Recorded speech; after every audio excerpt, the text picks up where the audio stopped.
My boyfriend's entitled cousin demands that we take her kids on our vacation. Here's what happened. Subscribe to Am I the Jerk on YouTube and hit the bell to turn on notifications. My boyfriend's cousin, his paternal uncle's daughter, has 4 children. Each of her kids is a personification of the word bratty. The said cousin refuses to discipline them and constantly makes excuses for their behavior. She's also very judgmental of our decision not to have children. She has often made some snide comments towards me, implying that I'm a selfish jerk who is depriving my boyfriend of the quote joys of raising children. For these reasons and for her generally entitled behavior, my boyfriend has cut ties with her. However, when he and I visited his parental home 3 days ago for his parents' anniversary celebration, we ran into her again. My boyfriend's dad had urged him to use this occasion to mend bridges with the cousin. So we both tried to make nice and engage in small talk with her. During our conversation, my boyfriend mentioned that we were leaving for Melbourne for vacation in a few days. At this, my cousin's eyes lit up. Oh, that sounds like so much fun!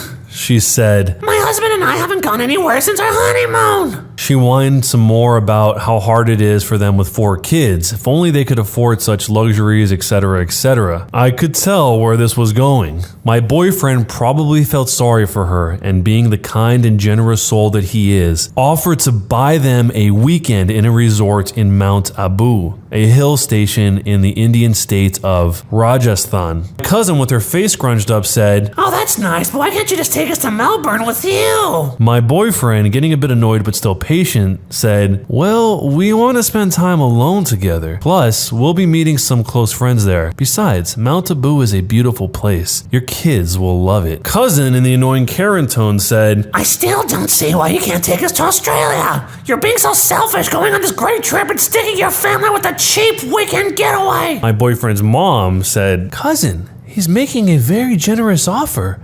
Either take it or leave it. The cousin, wearing the expression that morons wear when they think they've had a bright idea. Oh, I know. Why doesn't my husband and I go to Mount Abu and you can take our kids to Melbourne? I said, What? Then the cousin says, It's a great idea. The kids can have fun in Melbourne with you two, and my hubby and I can enjoy a peaceful weekend. This way, the kids can actually spend some time with their uncle. You never make time for them. My boyfriend said, I'm offering for the last time. It's either the weekend in Mount Abu or nothing at all. And why the hell would we ruin our vacation taking care of your kids? How can you say that? My kids are so well behaved. You'll have so much fun spending time with them. Besides, my husband and I could really use some quiet time together. You and your girlfriend don't have any responsibilities. You have no idea how hard it is to raise 4 kids. You can afford this trip. I don't see why you won't share with family. My boyfriend replied, One more word and you're losing my Mount Abu offer. On hearing this, the cousin STFU'd. We all had dinner together and she was mercifully quiet. If only her kids had followed her example. You'd think this would be the end of it, but no. We had seriously underestimated her dedication to her Karenness. On the morning of the day of our departure, the cousin showed up at my apartment with the kids in tow. I was shocked to see her, of course, and asked if something was wrong. She smiled and said, Oh, I'm just here to drop off the kids. You're leaving tonight, right? After taking a second to recover from the shock, I asked, Did you fall and hit your head or something? We told you we are not taking your kids with us. What part of that did you not understand? She then tried to convince me that my boyfriend had called her later on and had agreed to take her kids. I knew this was nonsense and called it as such. The cousin became enraged and asked if I was going to break her kid's heart. Why would I break our promise? And how could my boyfriend and I be so cold? I called my boyfriend, and after telling him what was going on, I turned on the speaker. My boyfriend proceeded to chew her out brutally right in front of her kids, telling her that he would no longer pay for their weekend getaway and that this is exactly the kind of behavior that made him cut ties with her. She tried to get a word in, but he wouldn't let her. The cousin took her kids and stormed off. My boyfriend and I are having a laugh over this and are still wondering what made her think that this plan would ever work. There was an update to this. This is the follow-up on the crazy cousin story. This morning, my boyfriend and I were on FaceTime with his sister. She told told us all about what went down on the Karen front after the boyfriend and I left. Apparently, CC, the crazy cousin, had gone crying to her father and a few other relatives, including my boyfriend's sister, to complain about how my boyfriend is and, quote, set her up to be humiliated in front of her kids and how her kids are heartbroken. My boyfriend's sister simply hung up on her. The other relatives either laughed it off or tried to explain to her why she was in the wrong, all except her father. Her dad had the gall to go to my boyfriend's parents' house and yell at them for making his daughter and his grandkids cry. He whined on about how they had raised my boyfriend and his sister to be so selfish, how they needed to start acting like family, and a whole bunch of other nonsense. At first, my boyfriend's dad tried to stay calm and explain to his brother what had actually happened. But as it turns out, my boyfriend's uncle's logic receptors had stopped functioning a long time ago. He continued to whine and demand that my boyfriend fulfill his promise of paying for his daughter's family's weekend in Mount Abu. My boyfriend's dad is a very patient man. His mother is not. She never hesitates to shut down any of this nonsense. She tore into the cousin's dad, telling him that his daughter was a good-for-nothing piece of trash who thinks that the world owes her something. She also said that the only reason that she's allowed to come to their place, my boyfriend's parents' place, is because of their concern for her children. She gave my boyfriend's uncle an ultimatum. Either his daughter would apologize to my boyfriend and I, or they would cut ties with her completely. The uncle is a chauvinistic jerk and tried to tell my boyfriend's dad to, quote,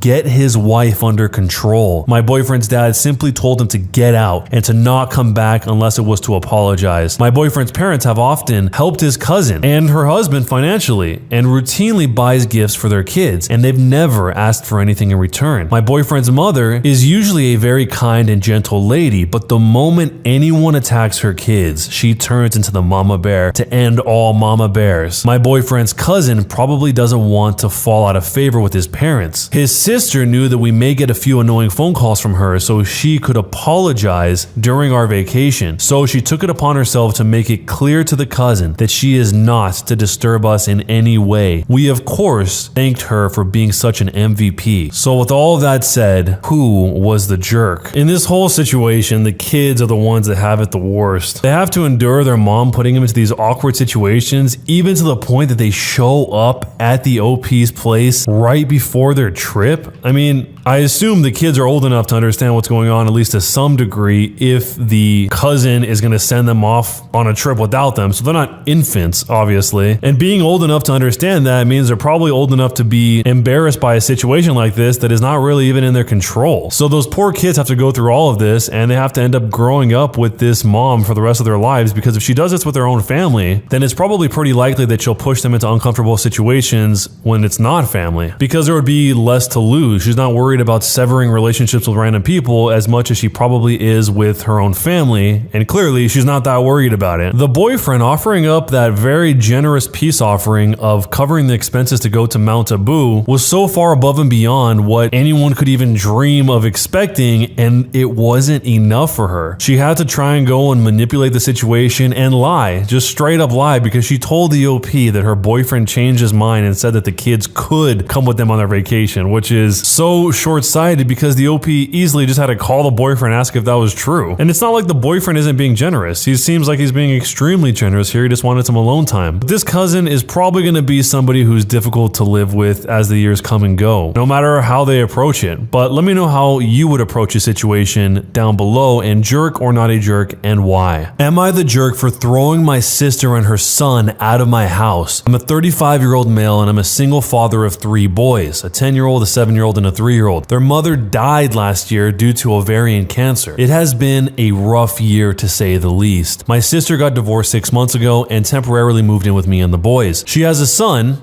my nephew, who's 9, who stays with us most of the time. My nephew and my 10-year-old are not the best of friends, but so far they get along fine apart from some teasing from both sides. A few weeks ago, my 10-year-old started telling me that his cousin was bullying him and being mean to him. He called him names, pushed him around, took his video games, etc. I talked to my sister many times and told her to talk to her son. We talked to the boys together and things settled down. Yesterday was my 3-year-old's birthday, so my whole family was here and my late wife's family as well. It was extremely emotional for everyone. everyone because it was the first birthday since my wife's been gone. The boys, the 10-year-old and the 9-year-old, started fighting again, and I asked them both to calm down and behave. My son started crying and told me that his cousin teased him about not having a mom. I choked up and asked my nephew if that was true, and he said yes, but that he's sorry. I figured that I would have a proper talk with him and my sister after the party, so I just told him that what he said was really awful and he cannot say it again. I comforted my son and we went back to the party. Before we cut the cake, my sister came yelling at me, saying I had no business disciplining her child. I told her to drop it and we'll talk later. Instead, she said, "Besides, he's right. Kids need a mom." I had tears in my eyes by that time, and she just said, "See, it's even turning you into a pansy." My in-laws were crying. I was tearing up. The kids were upset. Just awful. I told her to stop it and just leave me and the kids and the family to cut the cake, and we will talk in the evening. She said, "Listen, we both lost our spouses, but at least I'm still a normal person." And then she stormed off. After the party, I told her she has 2 days to pack up her stuff and leave. She is begging me not to throw her out because she and her kids will be homeless. Am I the jerk for throwing her out? But before you decide, there was an update from the future. My mom agreed to take my sister in temporarily, and my nephew is still going to his dad's because now his dad is saying that there's no way he's letting my sister ruin their kid. Thank you to everyone for the kind words, and also to everyone who shared a story about losing a loved one. I am so very sorry for your loss. My nephew is supposed to leave tomorrow morning. My mom is picking my sister up right about at that time, and my in-laws are bringing my boys back in the evening. We'll have a little post-birthday thing for my little one when they come. Just me, the boys, and my in-laws.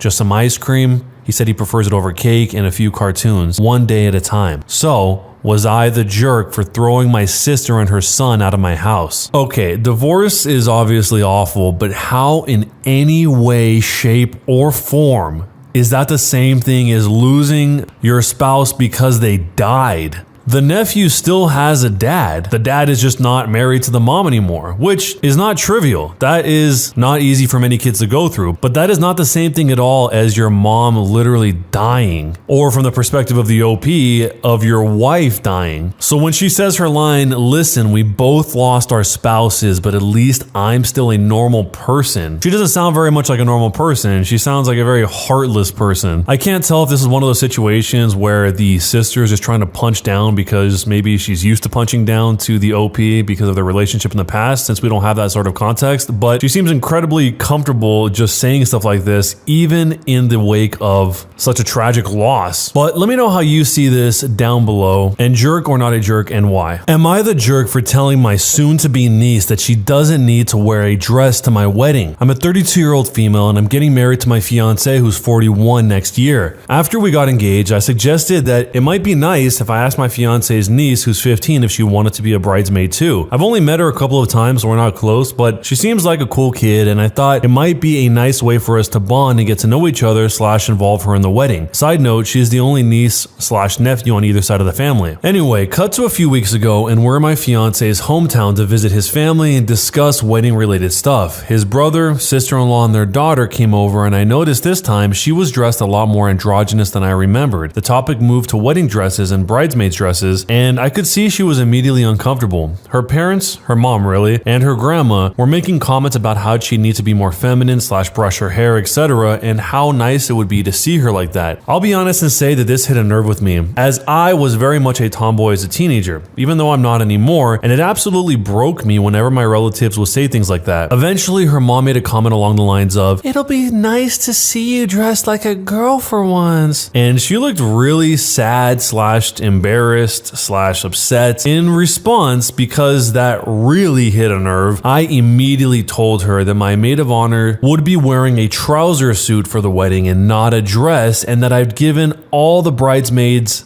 the option of wearing anything they want as long as it's in the wedding color. to make things easier. I pulled out my phone and started showing her photos of the ideas my friends had sent me, a jumpsuit, a trouser suit, a tailored tux, etc., and let her know that she could pick anything at all that she wanted. She could even wear jeans and trainers if that made her feel comfortable, and that it's a wedding, not a fashion show. My niece perked up a bit when I said that, but her mom looked really pissed off. She's since asked my fiance to pressure me into getting all the bridesmaids dresses so their daughter will have to wear one, which, lol, no. My husband doesn't care what she wears, but obviously also doesn't want his family and me to be arguing on the wedding day. I don't want to back down because I know what it feels like to be pressured into wearing something that makes you uncomfortable, but on the other hand, I know it's only for a day and it would make the family happy. So, am I the jerk for trying to overrule her parents? It is her and her husband's wedding. What anyone else says or thinks doesn't matter. If they don't like what the wedding is, then they don't have to go. As harsh as that seems, it's not. They only get to get married to each other once, so they should very clearly say what is going to happen in their wedding, like the OP is already doing here. She's telling the mom, this is how it is, this is how they're going to dress, and that's my wedding. In a ton of other exceptions, I would say it's different. Oh, maybe take her feelings into consideration. Oh, you want to do this, you want to do that. But you're not doing anything to offend her. You're not doing anything that is hurting her personally. She just has this desire for her daughter that you are not going to fulfill on this day because it's your day, not hers. But maybe you see it totally differently. Let me know what you think down below in jerk or not a jerk and why. Am I the jerk for telling my son that I would not stop inviting his ex to family functions? My son, who's 44 years old, divorced his wife, who's 43, after having an affair with a much younger woman who was 23. He and his ex-wife have 2 kids, a 12-year-old and a 6-year-old, and his ex has almost full custody of them. He gets them 1 weekend per month. He just got engaged to the woman that he had an affair with and told me that I'm not allowed to invite his ex to family functions anymore because his fiance is uncomfortable being around her. I told him no, and now he's very angry with me. My reasoning is she has custody of their children the vast majority of the time, and I want to be able to see my grandchildren frequently and not only once a month. She has basically been my daughter for 20 years, and it's not like their divorce is going to change the way that I feel about her, and she is actually closer to most of the family than he is, since she is always the one who kept us up to date about the kids, scheduled family outings with us, and even spent more time with us than he did. Also, her family lives in another country, and we have been her family for decades. I am not going to take that away from her because my son decided to leave her. However, I recognize that I'm still really angry and hurt about my son's actions towards his ex-wife and kids, so maybe I'm acting out of anger. My former daughter-in-law is not a controlling or abusive shrew who drove my son to cheat. She is a lovely human being who was a very good wife to my son. He even admitted that she was completely not at fault, but that he, quote, unexpectedly fell in love when he met his new fiancée. Nobody in this situation, including my son, thinks that my former daughter-in-law did anything to cause my son to cheat. So, am I the jerk for refusing to exclude his ex from our family functions? Knowing only what we know, this seems selfish on the part of the fiancée. She probably knows that the son is going to do whatever he asks her to do, and if she doesn't want to see the ex-wife because of some slight discomfort, even though it's at the expense of everyone else, the kids, the grandparents, etc., then the husband is probably going to do that thing. And he already did by asking the OP, his dad, the grandfather to the kids, to not invite her. So in other words, it just seems like the fiance doesn't care or even consider the feelings of anyone else in the situation, and the husband is so blinded by the situation that he doesn't see that as selfishness. And the reason she feels uncomfortable is probably not because the ex-wife did something really terrible to her. It's probably because she had an affair with a man who was married and had kids. So let me know how you see the situation down below, and jerk or not a jerk, and why. When you subscribe, make sure to hit the bell to turn on notifications. To finish listening to all the stories in this series, use the playlist at the top of the description. And next time you live stream, use the cream of the crop music. Search for Cream of the Stream on Spotify or whatever music platform you use for copyright-free music to use for your stream. It's free. Cream of the Stream. Either way, thanks a lot for listening. I'll see you guys next time.